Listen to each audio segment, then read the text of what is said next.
días. Quisiera inmediatamente poder pedirles que tomen su Biblia y comencemos leyendo la Escritura, que es nuestro gran privilegio tenerlas en la mano. Así que me encantaría pedirles que busquen en Primera de Crónicas, capítulo 29. Primera de Crónicas, capítulo 29.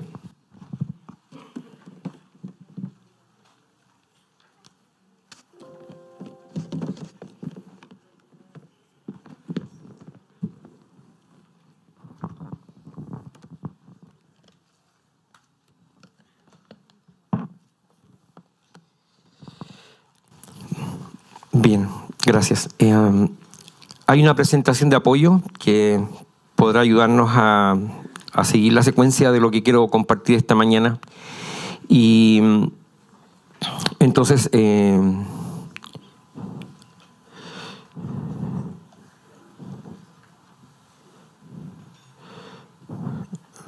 ok, ¿vamos?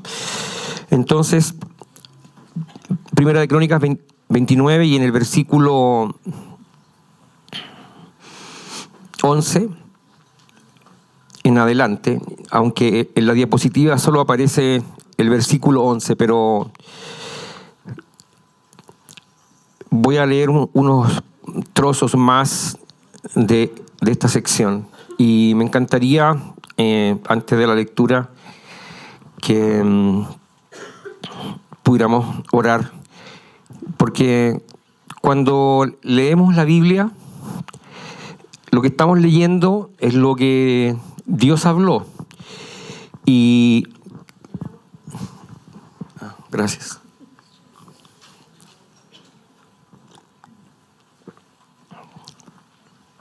Cuando leemos la Biblia es como Dios hablándonos. Así, literalmente, Dios nos está hablando. Y si uno imagina eso y la dimensión que tiene, tal vez pueda llegar a emocionarnos un poquito. Imagínate, quizás en tu expectativa personal, por muchos periodos de tu vida o en muchos momentos de tu vida, tú has querido que Dios te hable. Y bueno, quiero decirte que la Biblia es Dios hablándote y hablándome. Entonces, hay un privilegio mayor en tomar este libro porque es la voluntad de Dios que quedara escrita su palabra para nosotros y que eso nos beneficiara. Así que al leer hoy día yo hago mención de esto. En este momento Dios va a hablar porque vamos a leer lo que son sus palabras, porque la Biblia es la palabra de Dios.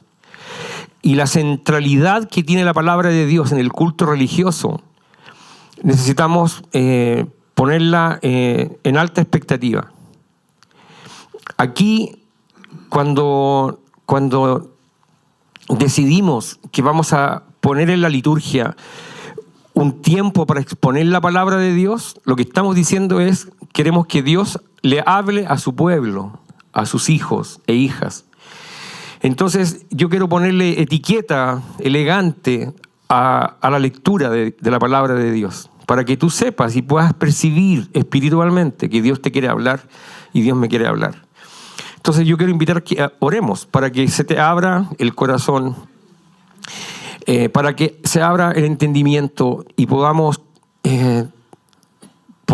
como percibir el poder de la palabra mientras la leemos también. Y esta es una actitud del corazón tuyo que nos permita disfrutar este segmento de algunos minutos en los que yo voy a disertar. Entonces, quiero orar para que se abran nuestros mundos interiores para oír la palabra de Dios. Padre, nos dedicamos a ti en este momento en espíritu, en alma y en cuerpo.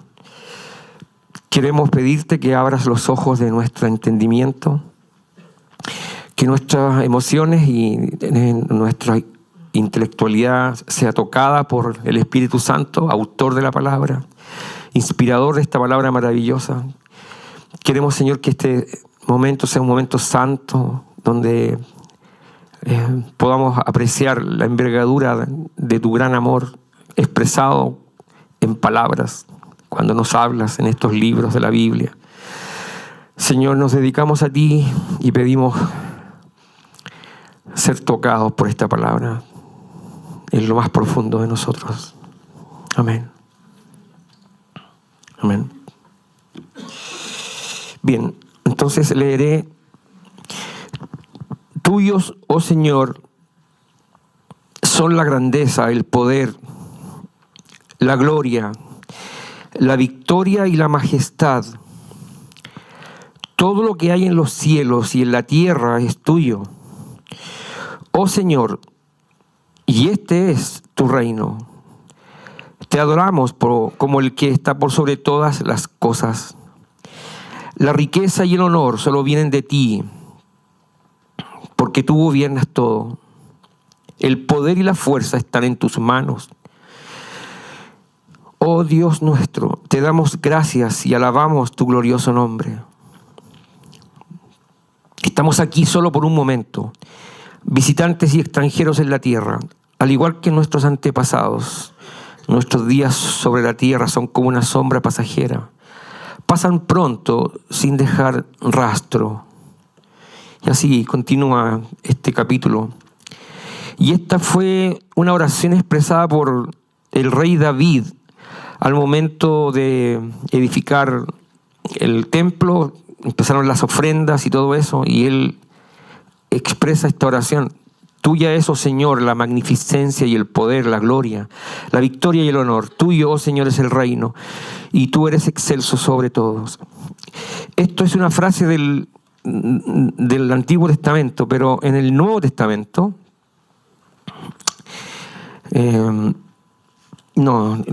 ¿puedes mostrar la próxima diapositiva, por favor? Bueno, la anterior. Eso, Mateo 6:13, ¿no? Sí, pegamos eso.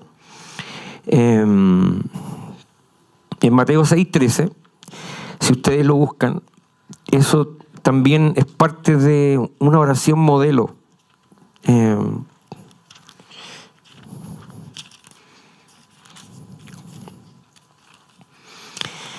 Es Jesús enseñando en un monte a mucha gente que lo seguía. Entonces, en el versículo 13, dice: tuyo es el reino y el poder y la gloria por todos los siglos. Amén. Es como termina la oración conocida como la oración del Padre Nuestro. ¿Lo recuerdan? ¿Sí? Entonces, en estos dos textos, en Crónicas y en Mateo, quiero poner y levantar esta frase que tuyo es el reino. Tuyo es el reino. Y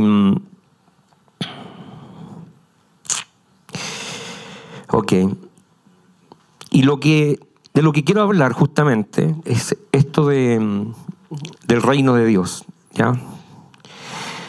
Esto es un poco lo que me ocupa en este momento para compartirles.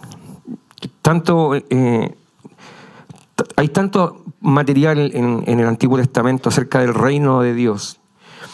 Cuando dice la Biblia que tuyo es el reino, ¿qué significa eso? ¿Cómo podemos entenderlo? Y cuando dice en la oración modelo, porque tuyo es el reino y todo eso, necesitamos entender la profundidad de lo que esto significa, porque finalmente, si ustedes pudieran ejercitar su lectura de la Biblia y pudieran leer, por ejemplo, el Evangelio de Marcos o de Lucas, incluso el de Mateo, y pudieran observar en la secuencia de la lectura cómo inicia Jesús su ministerio, por ejemplo. Luego de ser tentado en el desierto, empieza su ministerio a los 30 años de edad. Y entonces Jesús trae un mensaje. Y el mensaje tiene todo que ver con el reino que se acerca.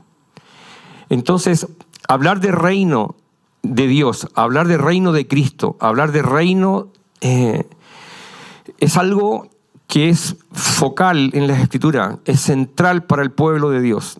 Y por eso en la mañana de hoy intentaré como caminar en la introducción de lo que esto pudiera significar para todos nosotros y sus implicancias. Entonces, el reino de Dios. Bien, sigamos. La otra diapositiva dice, en el versículo 1, Hebreos 1:8, hay algo bien curioso que dice Dios acerca de su Hijo Jesús. Porque no obstante que yo le titulé el reino de Dios, también es el reino de Cristo, su Hijo. Entonces, me quiero afirmar en este texto para decir que también el reino no es solo de Dios, es también de su Hijo. Esta frase que está en Hebreos 1:8 es una frase de Dios que está hablando acerca de su Hijo. Y le dice así: pero al Hijo le dice, tu trono, oh Dios, por el siglo del siglo, cetro de equidad es el cetro de tu reino. Y el propio Padre le confiere a su Hijo el cetro del reino. Por eso, en otras secciones del Nuevo Testamento ustedes van a encontrar que dice el reino de Cristo y de Dios. Entonces convengamos en que el reino está compartido y seguramente que es también el reino del Espíritu Santo. Es casi seguro por causa de que la Trinidad de Dios es una Trinidad unida al máximo. Entonces, les quiero como introducción mencionar este concepto. El reino de Dios es el reino eterno. Le pertenece a Dios el poder, la gloria, la altura, la magnificencia, todo le pertenece a Dios. Dios creó todas las cosas y Él es dueño de todo, es el rey del universo y también ha transferido y conferido a Jesús, su Hijo, el mismo poder de ser dueño de este reino. Y la próxima diapositiva nos va a ayudar a entender que, por curioso que parezca, durante las etapas pretéritas hubo un gran problema, que alguien en el reino de lo creado se rebeló. Y esta rebelión está explícita en Isaías. Está la siguiente diapositiva, esa rebelión expresada, veámosla. Dice, ¿cómo has caído del cielo, oh estrella luciente, hijo de la mañana? Pues te decías a ti mismo, subiré al cielo para poner mi trono por encima de las estrellas de Dios. Voy a presidir en el monte de los dioses, muy lejos en el norte. Escalaré hasta los cielos más altos y seré como el Altísimo. En cambio, serás bajado al lugar de los muertos, a las profundidades. De lo que puedo señalarles al respecto es que el ángel más bello jamás creado, ¿ya? Ese ángel de nombre Lucifer, o el hombre como la estrella matutina, dice ahí, la estrella luciente, ¿no? Ese ángel se revela y declara estas cuestiones tan tremendas que él quiere escalar en el poder hasta llegar a ser parecido a Dios. Seré como el Altísimo. Esto de la belleza con la que él fue diseñado lo enorgulleció y llegó a un punto de autoexaltación equivocada, loca, que finalmente quería autoposicionarse encima de Dios o ser como ese Dios el que lo creó, y recibió una retribución ignominiosa, tremenda y justa, y fue llevado al lugar de los muertos, bajado a las profundidades, porque no hay quien pueda quitarle el poder a Dios, y eso es un atrevimiento demasiado mayor. Entonces hubo juicio para ese ángel. Entonces, ¿qué sucedió con esta cuestión? ¿Cuál fue el desenlace o cuál fueron las consecuencias de este ángel revelado ante Dios? Veámoslo. Entonces aquí, esto que está con amarillo es algo que yo estoy agregando lo que está en blanco, son la palabra de Dios. Satanás originalmente era un ángel bueno, que se rebela contra Dios y toma una hueste, ¿ya?, de ángeles con él. Una fracción de los ángeles lo siguieron en esta rebelión. Y fue arrojado de la presencia de Dios como un usurpador del gobierno de Dios. Y por eso estableció un gobierno antagónico al gobierno de Dios. Ese gobierno antagónico es un gobierno de tinieblas y de maldad que se desplegó sobre la tierra a partir de la primera familia que Dios creó. Estoy hablando de Adán y Eva y sus generaciones que siguieron. Entonces, ya tenemos acá una pugna interesante que ustedes necesitan, bueno, todos necesitamos ver esta pugna. En la revelación digamos, de la fe cristiana, hay un Dios Padre, un Dios Hijo, un Dios Espíritu Santo, un reino, una creación, hay todo un plan diseñado, pero de pronto también hay una opción contraria, la revelación o el hecho de que se haya revelado este ángel. Sigamos. Ahora, ¿qué pasó con los seres humanos?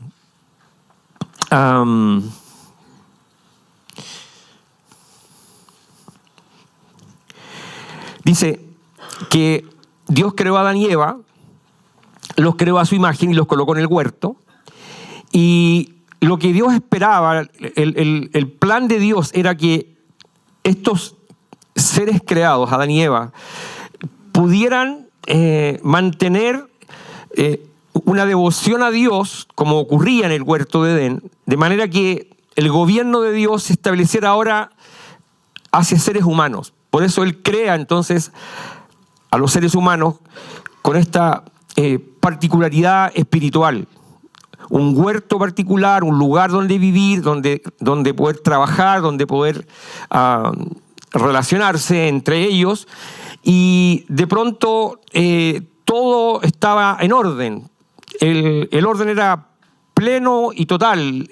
Se inaugura una cuestión que para el corazón de Dios era como lo máximo que podías aspirar.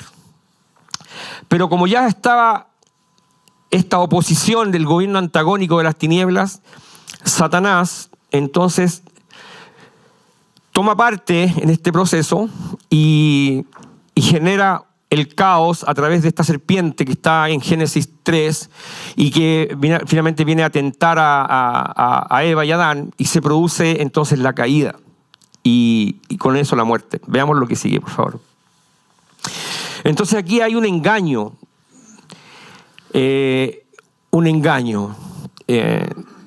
Lo mismo que Satanás quiso hacer cuando era ángel, quiso ser como Dios, lo mismo le instaló, ese mismo germen lo puso sobre Adán y Eva.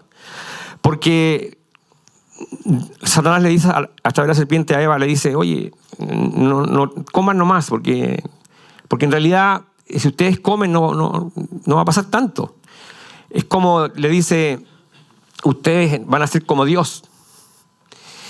Y al final este error hace caer a Adán y a Eva, comen, y en ese minuto nuestros primeros padres pierden la gracia, traen el pecado, la enfermedad y el juicio de muerte sobre la tierra. La condenación vino al mundo por esta desobediencia.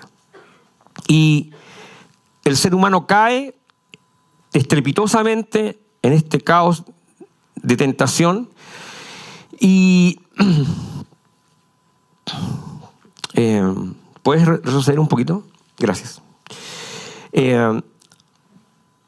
Y con eso ya tenemos instalado un problema mayúsculo en el cual también estamos nosotros involucrados al presente, digo. Entonces está Dios, está Satanás, el mal, el bien, y ahora entre medio están los seres humanos. Dios quería poner a su reino en manos de sus hijos, pero el reino de las tinieblas invadió la mente y el corazón de estos dos hombres, o mejor dicho, este matrimonio, este hombre y esta mujer. Al pasar eso, es como que Satanás antagoniza con Dios, pero antagoniza no directamente con él, sino usando a la creación, en este caso a Adán y a Eva. No es una pugna directa, sino que simplemente se rebeló, Satanás, este ángel, cae, pero la antagonía, la pugna, la lucha, la focaliza Satanás en los hijos de Dios. Tomen nota de eso porque de esa forma terminará el mensaje hoy también. Esto tiene en los albores de la humanidad esta misma condición. La lucha entre reinos está instalada de manera que ahora, como al principio, el reino de las tinieblas sigue atacando a los hijos de Dios. Entonces, en 2 de Corintios 4:4, vamos a leer que así se lee, en 2 de Corintios 4:4. No está ahí en las diapositivas, pero lo tengo acá. Esto dice el apóstol San Pablo: el Dios de este mundo ha cegado la mente de estos incrédulos para que no vean la luz del glorioso evangelio de Cristo, el cual es la imagen de Dios.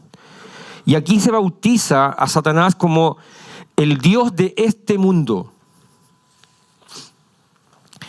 Entonces, es un Dios con minúscula, el Dios de este mundo.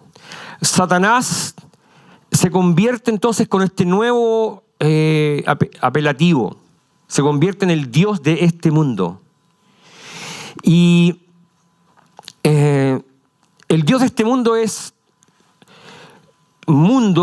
como, no es el orbe, no es la tierra, sino habla de las sociedades históricamente, desde los albores de la humanidad hasta ahora. De hecho, fue tal el fracaso y tan estrepitoso que la primera familia creada, al cual Dios le había puesto todo su propósito de bien y de amor, allí hubo tal disfuncionalidad que hasta hubo un asesinato. Un hermano mata a otro hermano. Imaginen ustedes el corazón de Dios, que crea con tanta gana y comparte su reino con tanto placer, con tanto amor, y finalmente termina en un caos tremendo donde hay asesinato. Y de ahí en más, si usted recorre todas las páginas del Antiguo Testamento, todo lo que vamos a encontrar son precisamente estas incursiones del Dios de este mundo procurando desestabilizar los propósitos del reino de Dios. Toda la Biblia, hasta el año 100, donde termina el Nuevo Testamento con el Apocalipsis, y después del año 101 hasta ahora, pasando por la Edad Media y pasando por todo el Renacimiento y pasando por todas las edades, lo que usted va a encontrar desde un punto de vista teológico, lo que va a encontrar es la pugna, esa confrontación así tremenda entre el bien y el mal, entre la luz y las tinieblas, entre Dios y Satanás. Y eso es en lo que tú estás hoy y yo también. Todos estamos aquí, en esa misma pugna. Porque el reino de Dios sufrió violencia. El ángel se rebela y crea este circuito de daño al reino. Y esto no ha parado. Y está permanente y es una cuestión completamente contemporánea. Entonces, vamos a seguir. La próxima, por favor. Ahora, un otro apelativo interesante lo encontramos en Gálatas 1:4. El mundo entonces, así concebido y así experimentando este caos espiritual, se transformó en el presente siglo malo. Eso lo dice el apóstol Pablo en Gálatas 1, cuando declara: el cual está hablando de Jesús aquí, pero el contexto es el presente siglo malo, el cual se dio a sí mismo por nuestros pecados para librarnos del presente siglo malo, conforme a la voluntad de nuestro Dios y Padre. Entonces, el Dios de este siglo, Satanás, está actuando de tal forma que el presente siglo es un siglo malo. Malo no porque Dios creó algo malo. Dios creó todo bueno, bueno en gran manera. Pero el que afea lo que Dios quiere hacer es el Dios de este siglo, Satanás. Y de esa manera estamos hoy día en 2023 viviendo. Un Dios y Rey cuyo poder es excelso, pero también un Dios de este siglo que quiere desestabilizar las acciones de Dios sobre la tierra. Avancemos. Ahora, esto no se queda así. Si miramos hacia el Antiguo Testamento, Dios habló por medio de sus profetas, particularmente Isaías y particularmente Daniel. Mucho de lo que es el reino de Dios y toda su comprensión lo podrán ustedes encontrar leyendo estos dos grandes profetas. Y por supuesto los demás también, pero mayoritariamente ustedes van a encontrar los rasgos del reino de Dios en el Antiguo Testamento a través de ellos dos. Ahora, ¿qué es lo que habla el Antiguo Testamento respecto del reino? Que Dios prometía que pondría fin a ese presente siglo malo y lo haría al enviar a su Hijo Jesucristo, el Mesías. De esa manera, Jesucristo, su Hijo, derrotaría al mal en toda su expresión, en todas sus formas. Y Él salvaría a su pueblo Israel y también salvaría a todos los que en la tierra lo invocaren. Entonces, nuevamente Dios empieza a buscar un plan salvífico, algo que nos permita encontrar la luz nuevamente. Dios, entonces, desde cuando empezamos a leer en Génesis 12 la historia de Abraham y terminamos al final del Antiguo Testamento, lo que vemos es simplemente el deseo de Dios de reivindicar a su pueblo elegido, Israel, y también de traer salvación a toda la tierra en la persona del Mesías. Así que para allá iba la cuestión. Y eso es un poco para que tú entiendas el Nuevo Testamento. Por ejemplo, un pequeño chispazo de lo que te estoy diciendo para ejemplificar. La pugna entre reinos en el Antiguo Testamento se ve así. ¿Tú recuerdas cuando en tiempos de Moisés el faraón se mandó matar una generación de niños? ¿Lo recuerdan, verdad? Y Moisés fue escondido en aquella cesta, ¿no? Pero allí tú ves un ejemplo de esta pugna que es una pugna casi política, en cierta manera. Porque en el fondo el faraón temía por su poder, así que mejor exterminó una generación de niños pensando que así podía matar a este niño Moisés. Por otro lado, si te digo otro ejemplo del Antiguo Testamento de esta pugna, el mismo Moisés, una vez que fue levantado por Dios para liberar al pueblo judío que había estado 400 años esclavo en Egipto, entonces se presenta ante el faraón. El faraón representa el reino de las tinieblas y Moisés representa el reino de la luz. Esa pugna ahí entre ellos dos derivó en varios enfrentamientos. Uno de ellos fue cuando llegó Moisés ante la presencia de Faraón y mostró el poder de Dios. Y aquí el milagro sobrenatural, ¿no es cierto?, de que tomó la vara de Aarón, la tiró al suelo y se convirtió en serpiente. Para todos nosotros conocidos, los que leemos la Escritura. Pero los sabios y los brujos de Faraón hicieron exactamente lo mismo. Satanás imita el poder de Dios. Y también habían serpientes ahí. Solo que La serpiente de Moisés devoró a todas las serpientes de los hechiceros egipcios. Esto se interpreta como el poder de Dios es más grande que el poder de Satanás. Pugna. Si voy más adelante, y por efecto del tiempo que siempre es enemigo, tengo que decirles que cuando Jesús nació, el poder estaba centralizado en el Imperio Romano. Y allí Herodes mandó a matar también a una generación de niños, de la misma manera que el faraón antiguo. Porque cuando nació Jesús, los magos de Oriente le avisaron que había nacido el Mesías. Y él, que no quería antagonistas a su reino, mandó matar una generación. Satanás, si lo digo en palabras de Jesús, solo vino para destruir, matar y robar. Y eso se verifica en la historia humana. Cada vez que hay muerte en la tierra, de cualquier naturaleza, que sea una naturaleza procedente de la cloaca de Satanás, tú tienes que entender que esa es la pugna entre reinos, porque Satanás quiere matar y robar y destruir.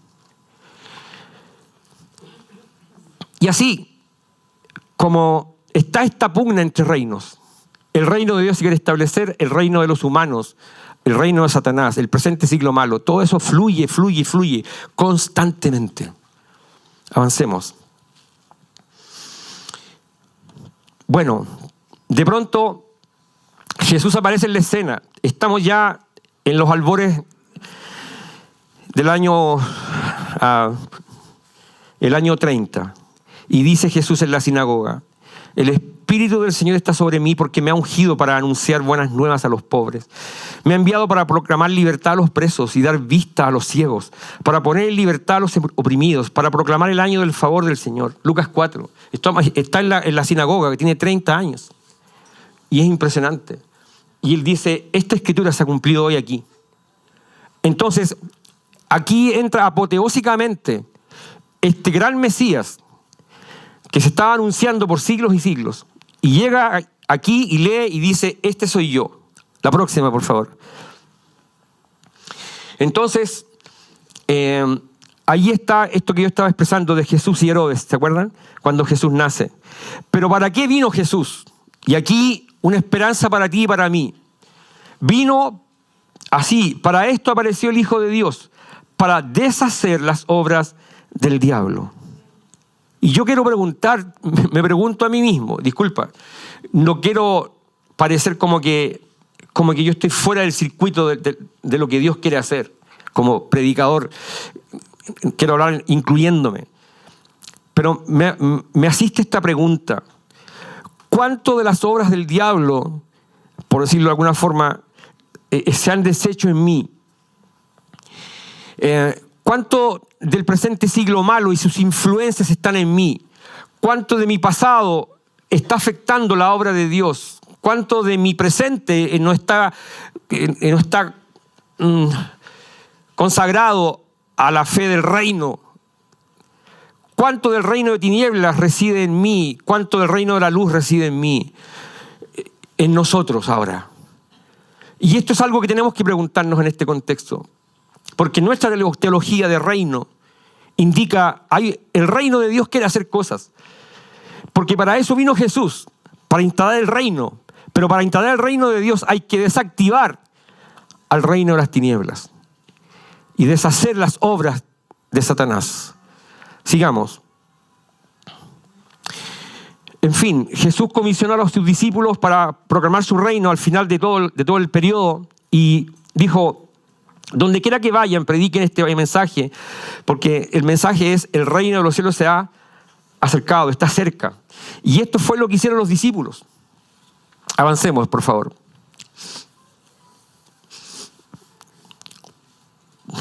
Eso es. Gracias.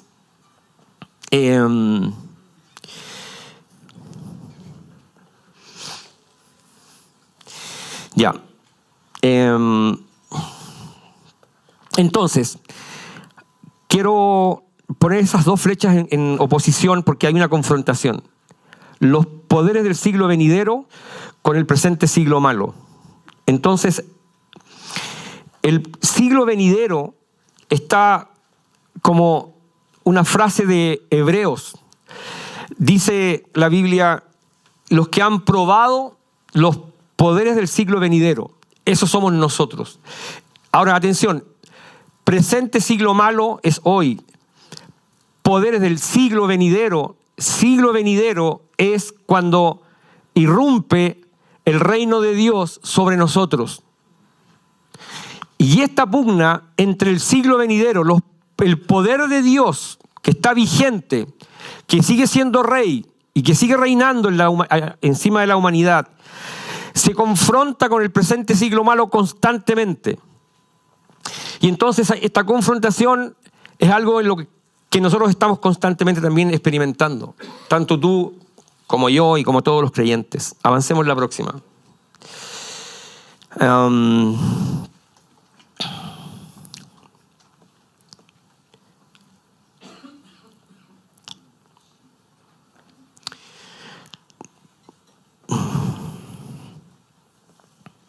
Bien.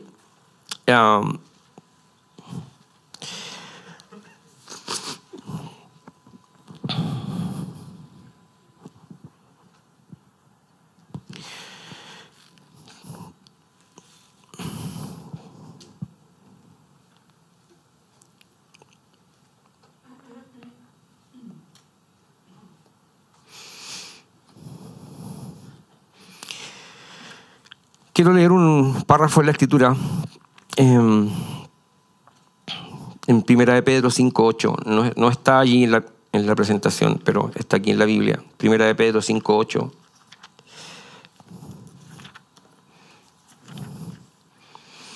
Dice así: estén alerta,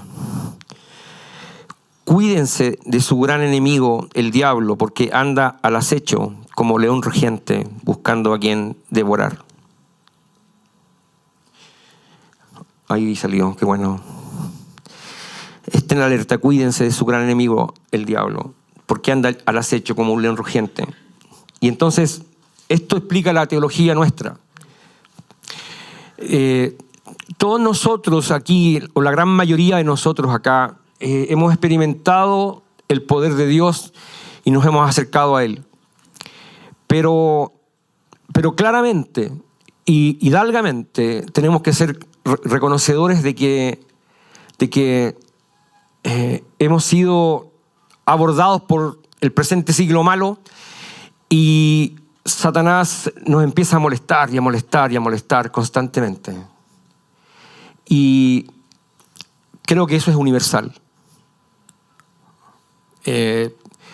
Hay veces que uno pudiera decir malamente por lo demás que todo le echa la culpa a Satanás.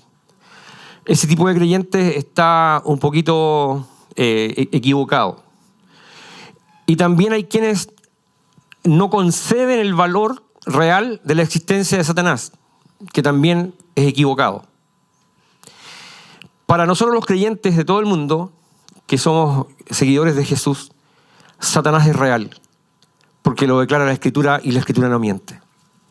Ahora, que tenga cachos y cola y un tridente, ya eso es mito.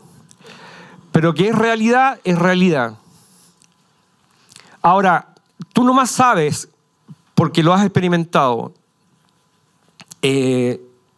cuánto este Dios de este siglo, cuánto Satanás aborda tu vida. Tú lo sabes, ¿cierto? ¿Se ha podido dar cuenta de eso o no? Sí.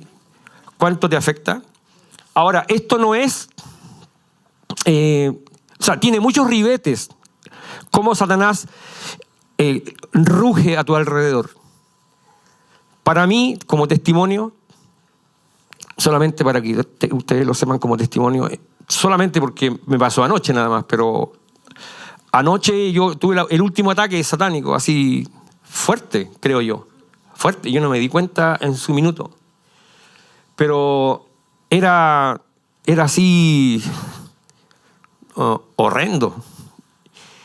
Y yo he estado enfermo, muy enfermo. Y anoche fue como el pic de mi enfermedad. Y entonces mi esposa me dejó solo en el dormitorio para que yo pudiera estar como tranquilo quizás, y ella, no sé, como estar un poquito más distante. Pero era tal el dolor que tenía en mi cuerpo, un dolor que no había experimentado jamás. Entonces yo puse un WhatsApp y dije, María Luisa, puedes venir. Y ella vino, pero vino con mis hijos también. Y entonces se pusieron a orar. Y la oración no duró tanto, pero fue poderosa. Y de pronto ese dolor extremo que yo tenía, que lo había tenido varias noches, pero anoche fue como el clímax, empezó a ceder, y yo quedé rehabilitado de esta cuestión. Y se acabó el dolor y pude dormir por primera vez hacía varias semanas que no estoy durmiendo bien. Pero anoche fue así, dormir y dormir bien. Y a veces Satanás te ataca por enfermedades. A veces te ataca por la mente. Otras veces nos ataca por familiares, por amigos. Otras veces por circunstancias. Otras veces por carencias. Otras veces por carácter. No sé dónde está el área donde el presente siglo malo te invade. Pero es un hecho universal. Y por eso dice la Escritura lo que dice. Que estemos alerta y que nos cuidemos, porque el adversario está alrededor. Y yo quisiera hoy día simplemente decirte, me sumo solidariamente a ti, porque tengo el micrófono, puedo decirlo, pero yo creo que si tú disfrutas de cierta comunión en esta comunidad, te darás cuenta que gente te ama y también lucha contigo en tus dolores y en tus momentos difíciles. Y muchas veces necesitaremos un grado de humildad para recibir a un otro que nos quiere dar una palabra, a un otro que quiere orar por nosotros, porque en esto consiste el reino de Dios hoy. Consiste en que somos la comunidad de gente herida o la gente en proceso de sanaciones, y que nos queremos ayudar unos con otros porque estamos entre dos eras.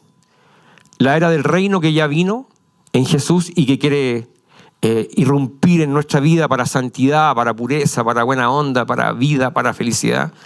Pero también está del otro lado el presente siglo malo, presionando sobre nosotros para que nos alejemos de Dios, para que nuestra fe se achate, para que se agote, para que nos mantengamos en desesperanza, para que creamos que esto no va a funcionar jamás.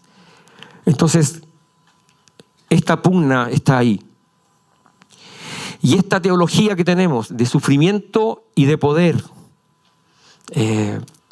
nos hace convivir mientras pasamos tiempos buenos y pasamos tiempos malos.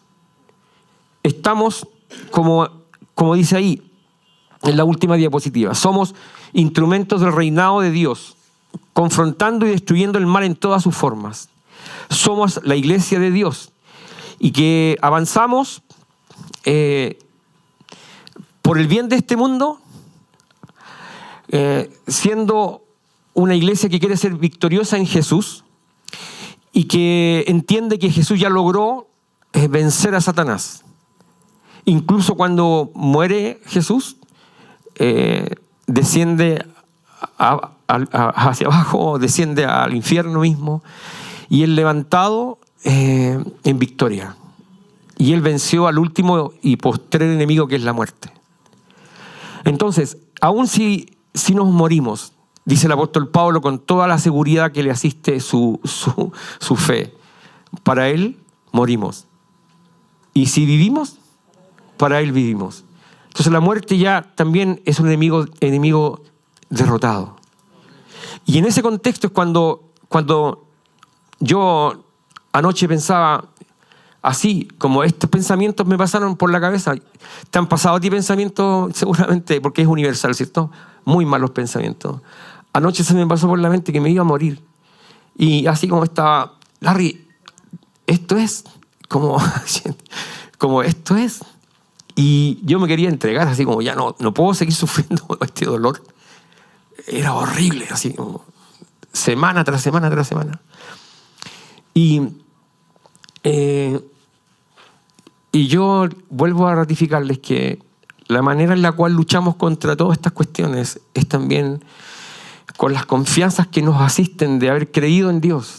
Entonces, todo juega para la construcción de un creyente profundamente maduro y llegando al avance de lo que Dios quiere. Juega la adoración cuando tú llegas en la mañana, juega las oraciones cuando oramos, juega los testimonios cuando escuchamos, juega la escritura cuando la leemos, juega ver música cristiana, juega, tantas cosas juegan que nos construyen. Y también juega que cada domingo aquí somos gente vulnerable y no jugamos a ser los perfectos, sino jugamos a ser los débiles que venimos aquí a estar con Dios. Y nos queremos edificar y queremos ser honestos y no queremos pintarnos el maquillaje típico religioso, sino queremos ser transparentes y decir, nos afecta esto y quiero a Dios, quiero que me toque Dios, quiero cambiar, quiero ser otro. Y en ese contexto es que yo te digo, ahora podríamos finalizar orando para que el reino de Dios irrumpa en tu malestar, si estás molesto, si tienes odio con alguien, si estás enojado, si tienes rabia, si estás como complicado con Dios porque no te da pega, o porque le echamos la culpa a Dios por todo o a Satanás por todo, o porque también no te ves a ti mismo y eres capaz de solamente mirar a otro y apuntar con el dedo para afuera y criticar a otro porque es lo más conveniente y así uno pasa piola. Todas estas disfunciones del reino de Dios que caen al reino de tinieblas porque no dejamos a Dios actuar, tienen que ir desapareciendo, cortándose de raíz. Y probablemente, bueno, uno nunca sabe, porque también la Escritura dice que uno no sabe cuándo Jesús viene por segunda vez. Pero probablemente nos va a encontrar la venida de Jesús en estado todavía de desarrollo, en construcción. Pero queremos que sepan, en esta comunidad nosotros queremos ser gente que aunque llegue Jesús y no estemos del todo perfectos, su gracia nos va a encapsular. Y vamos a disfrutar de su presencia igual. Porque Dios se acuerda de que somos polvo y nos ama igual. No, solo necesitamos de un espíritu humilde, porque como empecé con Crónicas, termino con Crónicas. Si mi pueblo que conoce mi nombre se humillare, ¿recuerdan? ¿Qué sigue? Y buscare mi rostro y se convirtiere de sus malos caminos, yo oiré desde los cielos, les perdonaré sus pecados y sanaré su tierra. Ten por seguro que aunque tú estás a veces, o yo, más del lado de las tinieblas que del lado del reino de la luz, ten por seguro que Él te va a ir a buscar al reino de las tinieblas. Porque a Él le gusta ir a buscar una perdida que está por allá. Si esa perdida eres tú y estás un poquito extraviado del reino, yo te quiero pedir que sepas que este es minuto para volver y para reestructurar tu fe, para tonificarla. Y hay quienes aquí podemos ayudarnos a orar mutuamente. Pero esto es una honestidad a toda prueba. Así que simplemente eso. Quiero orar con ustedes. Y quiero pedirles a aquellos que están en la lucha álgida y terrible de la pugna entre el reino de Dios y el reino de las tinieblas, que sepan que pueden venir acá y alguien los va a ministrar.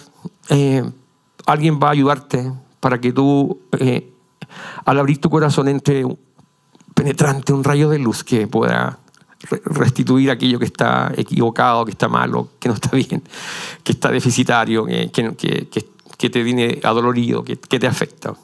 Si tienes vergüenza con Dios, también eso es una artimaña de Satanás. No tengas vergüenza ante Dios. Simplemente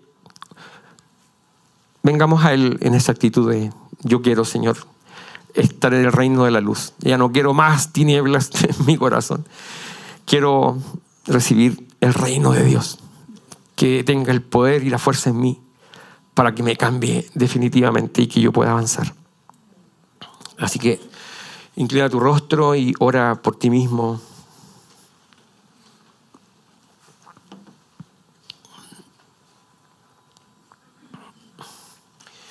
Señor,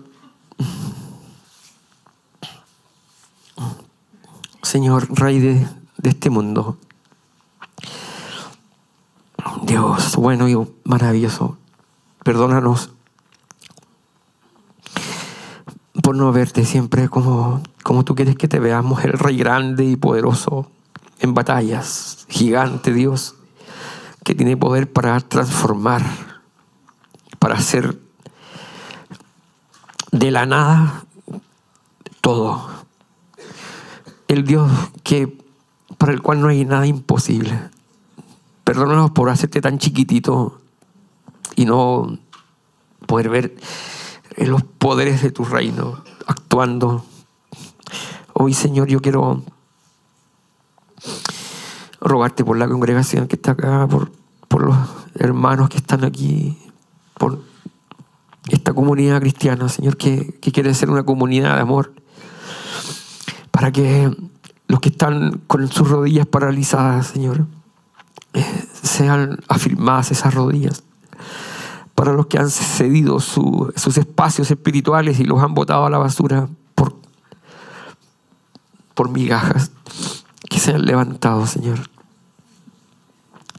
Para los que están en crisis emocionales y no pueden ni siquiera sentir nada de ti, para ellos yo pido, Señor, fuerza.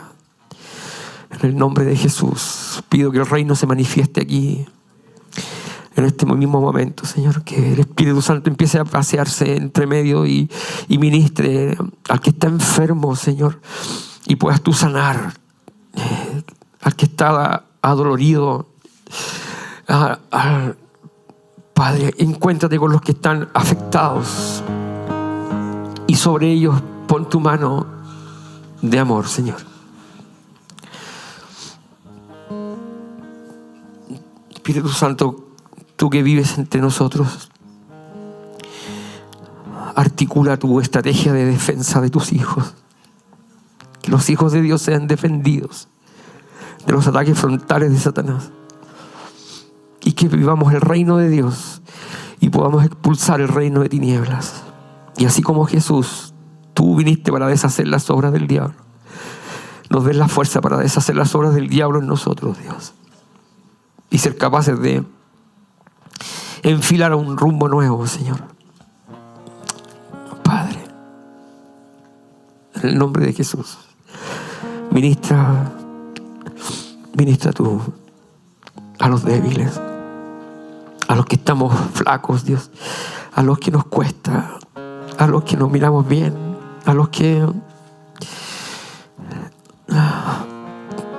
tenemos deficiencias de carácter, a los que somos a veces malos y que somos faltos de criterio, Señor, a los que nos enredamos con la religiosidad, aquellos que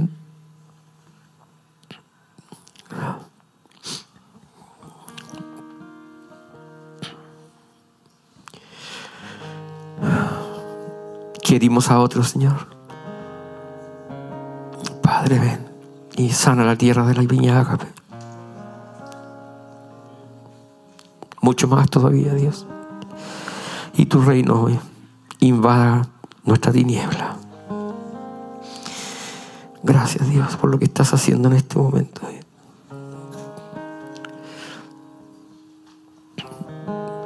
Manténganse ahí, creo yo, y si quieren venir algunos y buscar ayuda, oración, ministración, los quiero invitar a que vengan nomás un ratito para orar.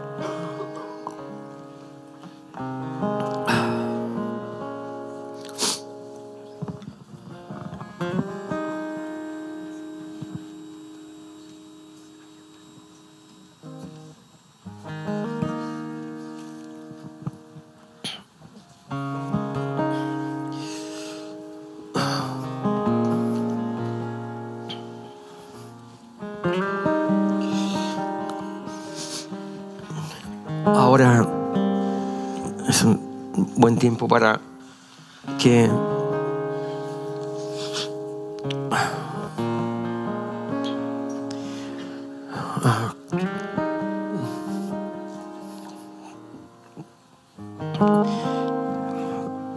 tú puedas, a los que están sentados, básicamente, que no sean espectadores, sino seamos el pueblo cariñoso y que pueden orar por los que están pasando. Si es que quieres mirar, no importa, pero súmate a la mirada espiritual de esto y ora por estos que están delante queriendo ayuda.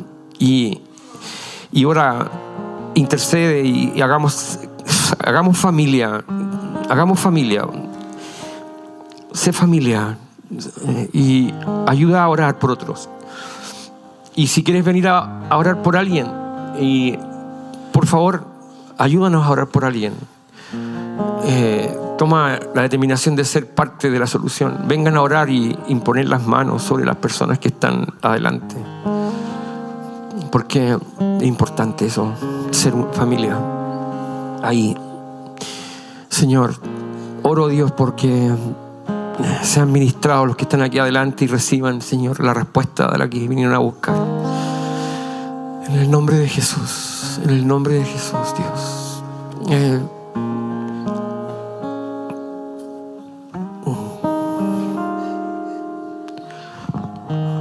Señor,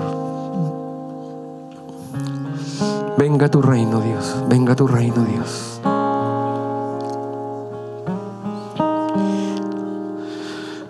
Quiero ofrecer oración a las personas que hoy día vinieron por primera vez. Quiero ofrecer oración por ellos. Si alguien de los que vinieron quiere oración, acérquense acá adelante. Con mucho gusto oraremos por ti, porque te amamos y queremos que Dios te ayude y que Dios te bendiga, que la bondad de Dios caiga sobre ti, porque Dios es bueno y tiene interés en tu persona. Así que con toda confianza puedes venir y orar.